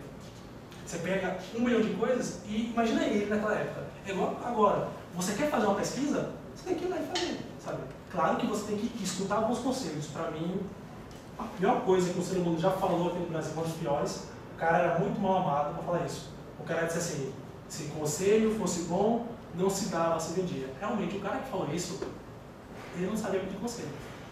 Ele pedia conselho para qualquer um. Porque eu sou o que sou pelos conselhos que me deram. Pela experiência das pessoas. Exatamente. O cara fala, não, se o conselho fosse bom, não se dava, se vendia. Você vai pedir conselho para quem? O cara que nunca viu? Você tem que pedir conselho para uma pessoa que está com você. Cara, eu estou querendo fazer isso, o que você acha? Aí o cara vai dar uma crítica. Isso que, ao meu ver, é a diferença entre uma crítica construtiva e uma crítica destrutiva. Se alguém chegar para mim com um roteiro e falar, professor, o que você acha desse roteiro? Eu tenho 2 opções. Tá uma porcaria isso aqui, pode ir para cá. Ou eu posso ser um crítico mesmo, e falar assim, gostei da primeira cena, a segunda cena tem que amarrar um pouco mais, a terceira está bem amarrada, porém a quarta, perceba, você vai ter que ir tentando seu objetivo. Tem uma comparação que eu vi desse professor Mário Sérgio, da PUC, ele fala uma coisa ótima, ele diz assim, o trabalho do crítico nada mais é do que amornar as coisas. Sabe você na sua casa e falta energia? Você vai tomar banho, uma tristeza, porque você não entra de repente no banho. Você bota uma mão, você bota um pé. Então o trabalho do crítico é meio que esse, é tentar fazer com que você amorne as coisas e não entre com tudo, e o cara chega para você e fala, fiz uma canção, fiz um poema, o que você acha? Eu posso até falar, gostei da primeira estrofe, não gostei da segunda. O que é que o orientador faz no mestrado? Só faz cortar. Eu escrevi, eu ia trabalhar com UP, eu acho o UP maravilhoso. Eu estou 26 páginas na gaveta. Apresentei para ele, professor, escrevi sobre o Up, 26 páginas. Ele olhou para mim e falou assim, eu nem pensando. O Rei Leão resolve as suas necessidades. Não fala do Up. Choque, né? 26 páginas, um mês inteiro para escrever, mas está na gaveta. Mas isso é ruim? Não. Por que isso não é ruim? Porque o cara não está limitando a minha liberdade, está me focando mais. Se ele diz assim para mim, o Rei Leão por si só resolve as suas necessidades, para que você vai trabalhar com 3, 4? Trabalha com o Rei Leão. Melhor você ter um filme só, em que você fala 200 páginas, do que você ter 2, 3, você fala 200. Você vê que você fica bem menos focado e bem mais distante. Então, recapitulando, fazer relações, ser um bom crítico e tentar observar o mundo ao redor é o trabalho do pesquisador. Um xará meu é o Schopenhauer. Vocês alguém conhece aqui, um grande filósofo do amor, considerado filósofo do pessimismo também. Ele falou uma frase ótima, ele disse assim, a diferença entre o filósofo e as outras pessoas normais, não é que o filósofo viu o que ninguém mais vê. O filósofo, ele enxerga diferente sobre algo que todos veem. Olha que frase forte. É isso. É você olhar algo e falar, o copo é. Você pergunta para uma pessoa de 90 anos se um copo é, já vai rir na sua cara. Porque ela passou pela vida toda sem se perguntar se o copo é. E isso cria relações. Aí você para e fala, não, vou seguir esse caminho ou vou seguir outro. Muitas pessoas não gostam dessa questão da pesquisa ligada diretamente à filosofia. Também tem isso, até vou explicar um pouco aqui. A grande diferença entre um debate filosófico e um debate científico é que a ciência preza pela metodologia. É um saber que eu quero encontrar. Se eu quero saber se essa mesa, como eu falei, preta, é boa, no sentido de tirar a atenção ou não na palestra, eu tenho que ver a percepção humana, tenho que ver as variações, tenho que ver o quanto que o rendimento do palestrante foi, e tem que ter toda uma metodologia. A filosofia não exige isso. A filosofia exige mais um pensamento crítico. Se você pega Kant, tem 3 livros que mudaram a história da humanidade da filosofia. Crítica da razão pura, Crítica da razão prática, Crítica da faculdade do juízo. Ele lançou esses 3 livros e ele tira conhecimento do nada. Do nada. E vai construindo. Aí alguém chega e fala, não, professor, não gosto de ver os filósofos porque eles são muito loucos. O que seriam muito loucos? É o cara que não tem a obrigação de provar aquilo empiricamente. Mas ele tem o raciocínio. Eu posso provar por metodologia que esse copo é ou não? Não. Mas significa que eu não devo fazê-lo? Eu tenho que fazê-lo. Você pega essas relações, muita gente fala, nossa, professor, mas isso é muito chato, hein? Porque o cara pergunta para você, da onde você é, e você fala que não consegue responder, é de uma arrogância, não, não é verdade. Você está simplesmente tentando estabelecer pela 10ª vez, repita a palavra, relações. Fazer pesquisa é fazer relações. Ah, professor, mas eu tenho uma dúvida. Qual é a diferença entre como eu já falei, dissertação e tese, né? Que a tese é inédita, mas o que é um artigo científico? Como a gente fala? Não, esse artigo científico foi publicado. A diferença entre uma tese, uma dissertação e um artigo científico é a mesma diferença entre um longa-metragem e um curta-metragem. Qual a diferença? Duração. Em minutos ou em páginas. Quais são as relações que você pode fazer no curta-metragem?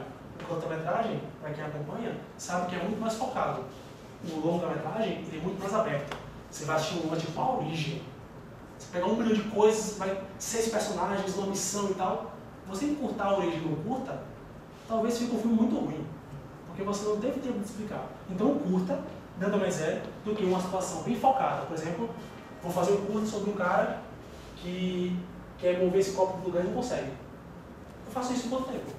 1 minuto, 2, 3. Eu posso ficar 3 horas fazendo isso? Posso. Mas provavelmente o povo vai sair da sala. Porque 3 horas para não mover? Ah, mas vamos fazer mais relações. O artigo é a mesma coisa. Em 15 páginas, você faz uma relação menor. Em 150, 200, 300 páginas, você faz uma relação muito maior. Vou pegar um exemplo aqui do meu professor doutor Luiz Vadico. Ele é doutor em cinema religioso. É um tema muito difícil. Ele tem uma das maiores dissertações da Unicamp. Só 895 páginas. É quase o Senhor dos Anéis sobre cinema religioso. Esse cara trabalha com o que se chama de cristologia fílmica. Ele vê a relação dos filmes de Cristo com a sociedade. Esse cara é aquele tipo que olha o sangue e fala assim, olha como esse sangue está claro, ou como esse sangue está escuro. Dá esse efeito. Ah, esse sangue foi espigado. Não, esse aqui foi jogado. Dá outro efeito. O cara consegue estabelecer essas relações. Ele não podia fazer isso no artigo. Nunca. A relação é muito grande. Eu posso falar da relação entre Revolução Francesa e Rei Leão? Posso. No artigo, passando de 15 páginas. O artigo, para quem não sabe, normalmente tem 15, 14. Tá? Então, eu quero... Vou dar um exemplo aqui. Isso aconteceu comigo. Quis escrever um artigo na época do mestrado para entregar ao professor. Teve um momento em que o professor falou assim, não, isso aqui é uma dissertação. Não dá para fazer artigo. Eu estava falando sobre como a Warner Bros., os não leitores, e a Disney, com os City Symphonies, se inseriram no mercado na década de 30, com suas abordagens diferentes. Eu achava que esse tipo de abordagem, vou fazer em 15 páginas. Quando eu comecei a escrever, eu introduzi o assunto, até 12 já. Introdução, e agora? Não dá esse assunto, tem que focar mais. Vou cortar o Warner, vou botar só a Disney. Aí você começa a cortar. Artigo científico é sinônimo de elevar o nível para frente. Você não simplesmente eleva o nível a cada 4 anos. O cara se formou no doutorado. Você escreve um artigo agora, chega na sua casa e escreva. Se você publica isso cientificamente, e para isso precisa de um nível, mestrado, doutorado, aqui não muda. E periodicamente tem artigos. Por isso que você ouve a notícia. Pesquisadores da África do Sul falam de tal coisa que causou polêmica. É um artigo. Fulano desenvolveu isso, é um artigo. O cara lança um negócio. Não sei quem aqui conhece a revista Nature. Uma das revistas mais prestigiadas do mundo, no campo de biologia. No campo das ciências humanas, né? Você tem um artigo na Nature, um reboliço. Porque a revista, imagina uma revista que poucos publicam, porque é muito alto nível, e quando você publica, causa reboliço. Por quê? Porque o trabalho do pesquisador nada mais é do que relações, nada mais é do que enxergar o óbvio, nada mais é do que ir além. Tem uma frase, se não me engano, do Oswald de Andrade, que ele fala assim, descobri um dia que a poesia era descobri um dia com meu filho, que a poesia era a descoberta das coisas que eu nunca soube. O cara leu a poesia um dia e se inquietou. Ainda bem que ele continuou, né? Ainda bem. Essa questão de instituições, até me lembro um exemplo. Instituições que fecham muito a criatividade. Academia Brasileira de Letras. Tem problema sério a Academia Brasileira de Letras. Não sei se você sabe, mas muita gente não entrou na Academia Brasileira de Letras, que a gente conhece. Muitos pensadores muito fortes. Sabe quem não entrou na Academia Brasileira de Letras? Carlos Drummond de Andrade. Sabe quem não entrou mais? Clarice Lispector. Sabe quem não entrou mais? Mário Quintana. Esses caras não entraram. Como não entraram? Sabe? Um local cheio de imbecis, tem muitos que não eram, e que continua tendo pessoas, e muitos que não são, logicamente, que estão ali. Tem até um cara que falou assim, Sarney está lá, né? Essa questão de Sarney está lá, mas ele escreveu um Bar em Bombas de Fogo, não sei se vocês já leram, um livro interessante. Mas não eleva muita coisa. O Mário Quintana, por exemplo, eu me inspiro muito, gosto muito do Mário Quintana. Ele não foi admitido, ele fez um poema de 4 versos só, que é chamado de Poeminho do Contra. Isso para mim é uma inquietação inacreditável que ele colocou. Em homenagem, em referência àquelas pessoas que não deixaram ele entrar. Esbarraram ele. Tentou a primeira vez, não conseguiu entrar na Academia Brasileira de Letras. Tentou a segunda vez, não conseguiu entrar. Tentou a terceira vez, barraram ele de novo. Aí ele fez um poeminho do conto, né? Poeminha. De 4 versos só, vou declamar aqui para vocês, uma das coisas mais gostosas no português que se pode ter na vida. O cara disse assim, muitos que aqui estão atravancando o meu caminho, eles passarão, e eu passarinho. Olha que inteligência. Muitos que aqui estão atravancando o meu caminho, eles passarão, e eu passarinho. Onde é que está a Mário Quintana? Se a gente fosse perguntar. Está no livro fechado? Não está. Está em nós, né? Na redação que ele fez, no entendimento que ele colocou no papel, na maneira como a gente consegue interpretar. Ele, coitado, teve o azar de morrer próximo do Ayrton Senna. Você sabe que quando você morre perto de uma pessoa famosa, você morre, sabe? Se eu morrer amanhã, mas a Carla Pérez morrer também, Carla Pérez é notícia, né? Sabe?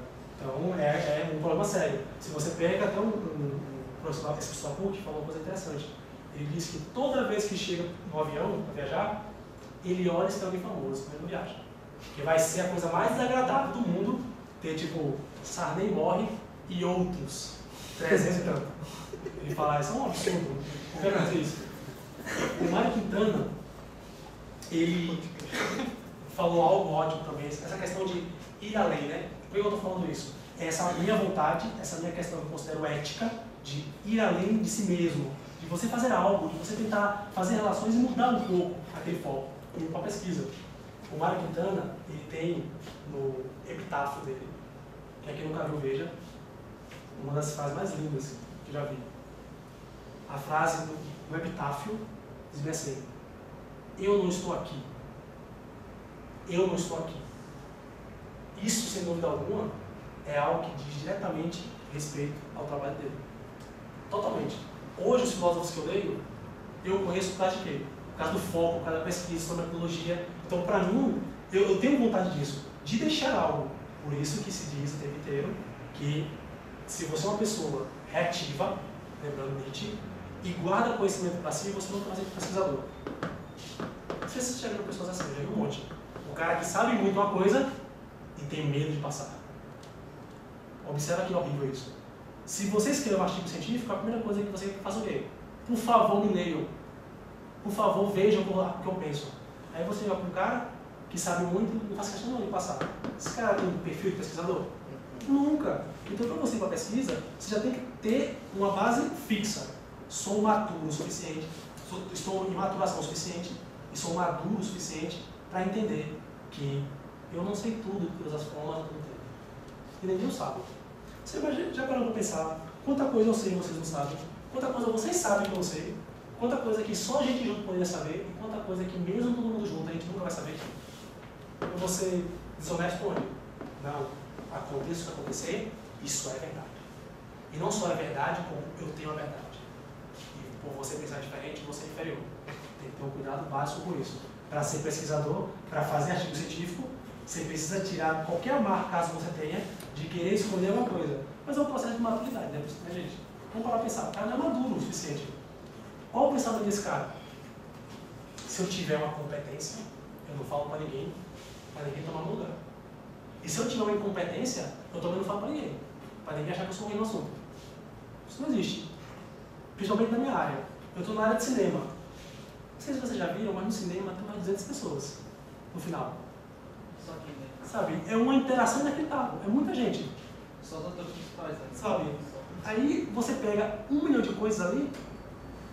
Como é que você vai trabalhar numa equipe em que é cada um por si e Deus por todos? É por isso que, ao meu ver, o mundo está sem contar. Qual foi o dia, qual foi o momento em que a gente se distraiu e achou que é cada um por si e Deus por todos, ao invés de ser um por todos e todos por um? Não sei lá. Eu, sinceramente, quando estou orientando os meninos em TCC, eu falo, pessoal, regra básica número 1, para trabalhar não só em cinema, como em pesquisa, como em coisas da vida que vocês vão fazer. Quem sabe, reparte. E quem não sabe, procura. Porque se você não sabe, é sua obrigação procurar. E se você sabe, ensine, pelo amor de Deus. Tem gente que acha, tem gente que é tão reativa, né, usando essa palavra do Nietzsche, que são tão arrogantes que acham que para crescer tem que diminuir o outro. Não sei se você já viu uma pessoa assim, tem um monte. Os reativos me seguem, terríveis. Quando você cresce junto com o outro, aí que você cresce de verdade. Imagina se você tem competência e o outro não tem. Não sei se vocês já tentaram debater com alguém mais educado. Já tentaram? Eu não sei se vocês já viram, mas é uma perda de tempo. De que adianta você ter competência se o outro não tem? Não adianta. Você sabe muito uma coisa, mas o outro cara não quer saber de nada. Acabou. Vamos pegar o exemplo de animação. Você modela muito, e o outro cara do seu grupo não modela nada. Vai ficar nisso? Acabou? Ensina outro cara a modelar, porque os dois no mesmo nível conseguem fazer todo o balanço de inquietação. Quando você pega esses pesquisadores que estão o tempo todo lendo artigo científico, é para isso. É para que todo mundo consiga fazer relações e todo mundo consiga opinar. Porque cada um, como eu falei, a ciência não explica, a ciência interpreta. A minha interpretação pode ser diferente da dele, que é diferente da dele, que é diferente da dele. Eu posso olhar uma árvore e ter uma pesquisa em biologia. Eu posso olhar uma árvore e ter uma pesquisa em psicologia, porque eu percebo daquilo. Eu posso ter uma pesquisa ligada à árvore, mas sobre como a árvore, ou tal espécie da árvore, é usada no cinema. Então, são várias inquietações e várias interpretações. Por que ninguém chega a conclusão nenhuma? Porque o conhecimento é tão grande que você tenta fazer. Lembrando, eu não sou positivista. Os positivistas normalmente falam, não, mas a gente chega em muitas conclusões. É verdade. Não minto. Então, eu acho que, pelo contrário, tem toda razão. A questão é que eu não acho que existe uma conclusão. Porque a história prova, se a gente analisar a história da humanidade, prova que o que antes era mentira, hoje é verdade. E o que antes era verdade, hoje é mentira. Inclusive em semanas. Ovo faz mal ou não faz? Não. Uma semana, comer 2 ovos é o ideal. Comer 2 ovos é demais toda semana. Não, 3 é básico. Tem que comer 5. No de semana não, nenhum, porque senão você vai morrer cedo. Há semanas, como é que você faz isso? Eu não acho, como eu falei, que você tem que ser arrogante para falar assim, vou me fechar no assunto e é isso. Eu tenho a verdade e aconteça o que acontecer, você pensa errado. Não. Tem nada melhor do que você escrever algo com competência, sabendo que o outro tem, sem arrogância, com honestidade e dizer assim, você pensa diferente?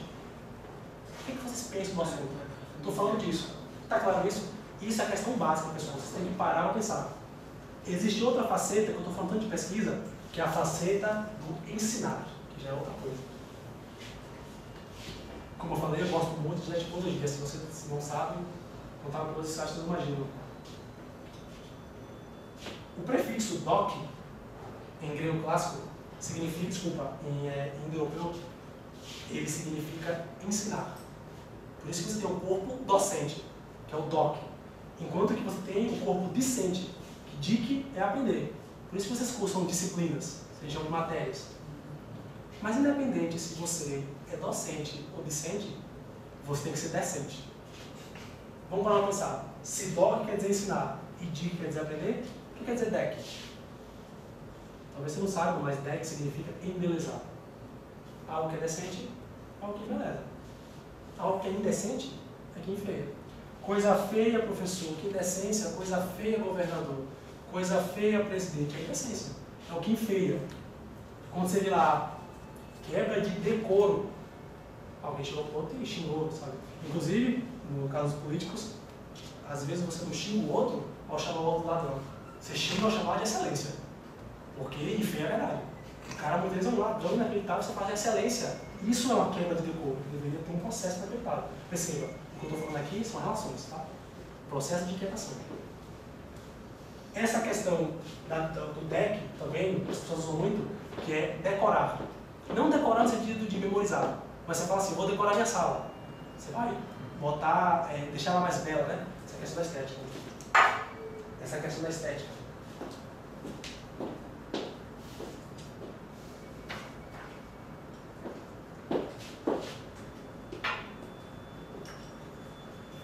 Outra coisa que vem de DEC também, que para quem lembra, ornamento. Ornar também é deixar belo. Só tem uma frase que só quem é do interior entende, que diz que tem coisa que orna e tem coisa que não orna. O que é coisa que orna? É aquilo que está harmonioso. Em inglês tem a palavra que é complies, né? É a ideia de complies, algo que está harmonioso ali. Se fosse em português seria nos conforme. Está nos conforme. Como é que está o trabalho? Nos conforme, ou complies. Por que eu estou dizendo isso? Porque o trabalho, tanto de quem é aluno, quanto de quem é o professor, tanto de quem teoricamente estaria recebendo o conteúdo, quem teoricamente estaria passando, aspas, porque o professor não só passa, né? Ele aprende o tempo todo. É uma via, um caminho de 2 vias. Tudo isso tem que ser feito com a decência. Decência da pesquisa. Qual é o prazer que eu vou ter em publicar trabalhos que não são meus? Pegar ideias que não são minhas. Qual é o prazer? A gente tem um processo agora, recente na Copa do Mundo, perdemos uma oportunidade incrível. Todos aqui lembram do Thierry, esquerdo jogador da França. A gente perdeu uma oportunidade inacreditável. Olha o impacto disso na sociedade. Para quem não lembra, a França eliminou a Irlanda para ir para a Copa. Num gol totalmente legal. A bola estava vindo, o Thierry achou que era vôlei, bateu na bola e entrou. O juiz não viu. Eliminaram a Irlanda da Copa. O do Brasil aconteceu algo parecido. Bateu no ombro. Ilegal também. Mas uma coisa, né? Que bateu no ombro, o cara poderia ter visto, mas o outro bateu, literalmente, bateu na bola para entrar. Vocês já imaginaram o impacto disso na vida de todo mundo? Se de repente a França desse uma declaração se negando a ir para a Copa. Nós ganhamos com essas regras aqui estabelecidas, porque o juiz não viu. Mas não é decente a nossa ida para a Copa. Portanto, não achamos que podemos ir. Não. O que vocês acham que aconteceria com o mundo nesse hora? Com certeza um filme, né? Já tem um filme sobre isso, com certeza. E é um exemplo para todo mundo. Não só para quem está querendo pesquisar, não só para quem está fora da pesquisa, mas no geral. Perceba que essa questão crítica, eu estou fazendo análise de tudo, né? Eu não tenho que ficar só batendo o martelo, talvez vocês pudessem ter imaginado. Não, se eu for numa palestra de pesquisa acadêmica, o cara vai falar de epistemologia, gnoseologia. Não precisa disso. Porque já tem várias bibliografias para isso. Você pode ler em 10 minutos você vê o que é isso. Minha questão maior é entender esse caminho, entender essas relações. Logicamente, como a ida deles não foi decente, não tinha sabor na vitória, porque não basta que eu vença, precisa ser honesto. O que aconteceu com a França? Vergonha mundial, não conseguiu se entender, era tanta disputa interna, aí a gente começa a ver a importância. É o famoso um por todos, todos por um, ao invés de cada um por si, Deus por todos. Isso é uma coisa que eu sinceramente levo a fundo para me estender através da pesquisa e através da orientação daqueles que querem ou pesquisa ou mercado de trabalho. Lembre-se, o objetivo dessa palestra não é convencê-los, repito, a fazer academia científica, mas que vocês tenham mais consciência ao fazê-lo. Tipo, eu entendo o caminho, entendo as relações, mas não quero o mercado. E não mais escolho o mercado por uma outra opção. Sabe? Vou fazer o mercado porque eu não sei. Não, agora você sabe, vocês escolhem. Tem uma frase que circula por aí, uma frase que eu considero maravilhosa, uma frase do tempo da minha avó, que eu considero a maior verdade do mundo. O mundo que nós vamos deixar para os nossos filhos depende muito dos filhos que nós temos esse mundo. Eu, sinceramente, não gosto da ideia de estar parado. Não, vou virar à noite fazendo animação, vou virar à noite e acabou isso. Estava até conversando com o professor Rick ontem, por sinal. E ele falando assim, se você quiser realmente produzir, se realizar, a publicidade não é um caminho. Porque você se apega àquilo e você sai de um trabalho tão bonito, mas que é descartável. A publicidade, você ganha dinheiro. Mas aí vai de cada um, né? O que é que vocês precisam? Eu, sinceramente, não sei se eu conseguiria viver mal ganhando 10 mil. Como diria, esqueci o nome dele, apresentador brasileiro. Ele diz assim, eu prefiro ser infeliz em Paris ou Mercedes do que ser feliz num ônibus lotado. Eu não sei até que ponto, é o Carlos Imperial que falou isso, não sei até que ponto isso é verdade. Assim. Eu, sinceramente, acho, repito, eu vejo, ao meu ver, sempre a minha visão aqui, claro, não tem uma verdade, é o que se aplica a mim, que o foco ligado a essa decência, essa honestidade, produz um bom trabalho. Eu já neguei aulas aqui na UF. Já neguei. Várias vezes alguém chega e fala assim, Arthur, você gostaria de dar aula nesse horário? Eu digo, não gostaria. Não, vai ser legal, porque no final você pode ganhar mais. Eu falei, não, mas não é isso. Se eu começar a viver em função do dinheiro, a qualidade das aulas vai para onde? Vai para baixo. Cansaço aqui, cansaço ali, mas estou ganhando legal. Mas não sei se vale a pena. Quem quiser enriquecer, a pesquisa acadêmica não é o caminho, eu estou falando. É um caminho árduo. Quer enriquecer? Seja publicitário. Você enriquece que é uma beleza. Eu tive 2 alunos de web design que os 2 pegaram no mês 2 projetos de R$5.000. Salário de político, né? Mas, não sei até que ponto isso é bom. Não estou dizendo com isso que os doutores ganham mal. Os doutores ganham bem. Ganham muito bem. Deveriam ganhar mais. Mas com o patrão brasileiro ganham bem. O meu orientador dá aula nas faculdades. Na EMB e na FAP. Um doutor normalmente ganha 8, 9. Você dá aula em duas faculdades, ganha 16, tá bom, né? 16 tá legal, eu acho. Pelo menos com o patrão brasileiro tá bom. Você pode ganhar mais ou menos, dependendo da sua competência. Essa questão de focar tem a questão dos desejos, né? Isso eu gosto muito de usar para fazer relações acadêmicas, inclusive em sala de aula também. Desejo. A gente usa muito essa palavra. Para quem não sabe, filosoficamente, tudo aquilo que é uma necessidade do corpo, a gente chama de desejo. Tudo aquilo que é uma necessidade do que Kant chamou de alma, é vontade. Eu sempre digo, eu não dou aula como desejo, eu dou aula como vontade, porque eu gosto de dar aula, eu gosto de pesquisar. Para mim, eu não consigo, sinceramente, dar uma aula como consequência. Dar aula, para mim, é causa. Eu preciso entender isso. Inclusive, os alunos não acham que eu trabalho. Nenhum aluno acha que o professor trabalha. Várias pessoas chegam e falam assim, professor, o senhor não trabalha, só dá aula? Eu entendo isso. Eu não estou trabalhando, meu trabalho é esse. Eu não preciso, eu hoje, não preciso estar no mercado, não, eu vou dar aula para ver o que dá, porque de repente, não, eu não vou dar aula e é isso. Então, atenção, Quer seguir a carreira acadêmica? Saiba fazer relações. Quer seguir a carreira acadêmica? Não seja um reativo, pelo contrário. Queira, de peito aberto, doar toda essa questão de conhecimento. Porque o conhecimento não é só seu. Tudo que você tem hoje, você deve a quem? A todo mundo que passou por você. Você liga uma TV, alguém é responsável por aquilo. Você aprendeu algo do Discovery Channel, é seu? Não. Alguém teve a vontade de fazer um documentário. E assim vai. A pesquisa é a mesma coisa. Eu até gostaria de encerrar, a gente abre para as perguntas, com uma frase muito, muito forte, que é uma frase do nosso querido Paulo Freire, não sei quem conhece, grande pernambucano, revolucionou a pedagogia no Brasil. Tem uma frase ótima. Ele diz assim: todo mundo briga na esquina. Não sei se você lembra daquela história da esquina da briga. Te pego na esquina, você vai me encontrar na esquina. Tem aquela coisa da briga. Ele diz: todo mundo briga na esquina. Tem gente que briga na esquina do hospital, tem gente que briga na esquina Alpha Channel, tem gente que briga na esquina sindicato, tem gente que briga na esquina acadêmico, tem gente que briga na esquina professor. Todo mundo briga na esquina, padeiro, leiteiro, todo mundo briga. E ele diz: a gente briga por um trabalho decente. E ele conclui dizendo: na vida a gente pode até mudar de esquina, que a gente não pode mudar de briga. Isso é uma coisa seríssima. Muita gente sai de um local, vai para outro e não consegue se adaptar e infelizmente cai na reatividade. Tipo, eu não sabia que era assim, portanto eu vou burlar. Parece um monte de filme, né? Sair do trabalho, vou para outro e vou ser um vilão agora. Pelo contrário, isso acontece mais do que é o óbvio. Você vê o tempo todo pessoas que só agem na reatividade. Atenção, repito pela 10ª vez. Carreira acadêmica é algo sério, algo que precisa de um bom trabalho, de uma metodologia e, mais uma vez, repito, relações. As relações precisam ser feitas da melhor maneira possível. E pense em tudo. Esse papel é branco, mas será que o branco é melhor? Eu, sinceramente, prefiro ler livro com folha amarelada, para não cansar o olho. Será que isso não influencia o mercado? Uma relação simples de um mero papel branco. Essa é a relação necessária. Então, gostaria até de fechar nesse momento para que a gente pudesse unir tudo.